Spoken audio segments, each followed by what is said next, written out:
Vou ajudar aqui o professor e vou explicar um pouco sobre o percurso 9. Foram elaboradas algumas perguntas. Vamos falar agora sobre as principais características populacionais do continente europeu. Como se deu isso?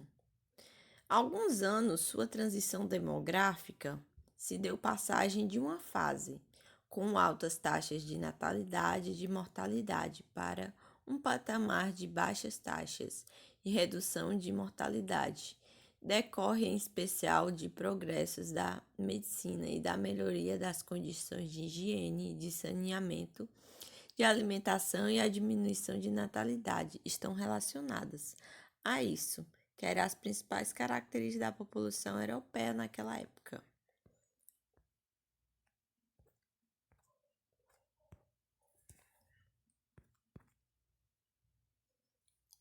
Que problemas o envelhecimento da população europeia vem gerando?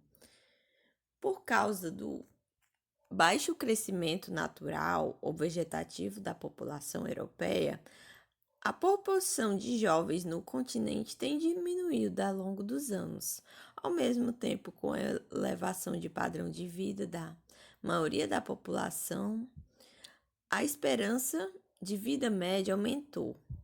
Consequentemente, a porção de idosos no total da população também aumentou. A contradição entre as políticas de restrição à imigração para a Europa, os pesados encargos como as aposentadorias pagas pelos países por causa do envelhecimento europeu e a necessidade de mão de obra e migração à sua economia. Isso foi algum dos problemas gerados pelo envelhecimento da população. Como característica o fluxo migratório internacional da Europa. É uma questão que despertou parcelas da população europeia, onde o preconceito, a segregação e o racismo e a xenofobia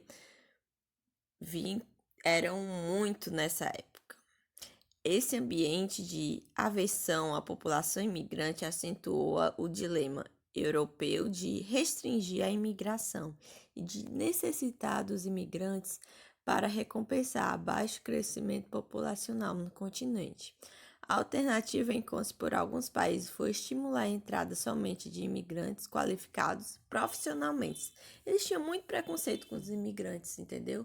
Só queriam uma mão de obra qualificada na época. O que foi o Plano Marshall? Vocês já ouviram falar nesse plano? Ficou conhecido em 1948 e oferecia, em outras vantagens, a importação de produtos estadunidenses, preços baixos do crédito para importação de equipamentos, empréstimos e juros reduzidos, com o crescimento ao longo do prazo. Isso era muito bom para o comércio da época, né? Com juros reduzidos e parcelas com prazo estendido, dava para comprar, os comerciantes da época fazer grandes compras e isso alavancava o comércio local. Como surgiu a Europa? União Europeia.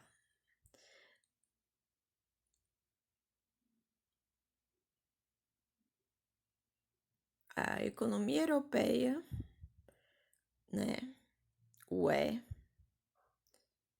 surgiu no fim do socialismo leste, por volta dos anos de 1980, e a desagregação da União Soviética em dezembro de 1991, e a consagrado encerramento da Guerra Fria e das ameaças soviéticas, permitindo que ocorresse a reunião da Alemanha em 1990.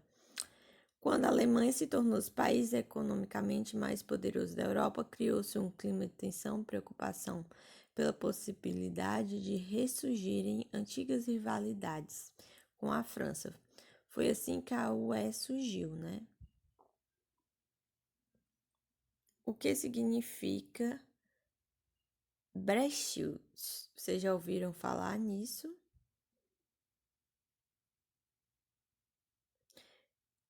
Combina duas palavras da língua inglesa. As duas primeiras letras são Bretanha, nome de uma ilha que compõe o Reino Unido, e este corresponsável à saída. Logo, esse termo indica a saída da Grã-Bretanha dos Estados Unidos da União Europeia.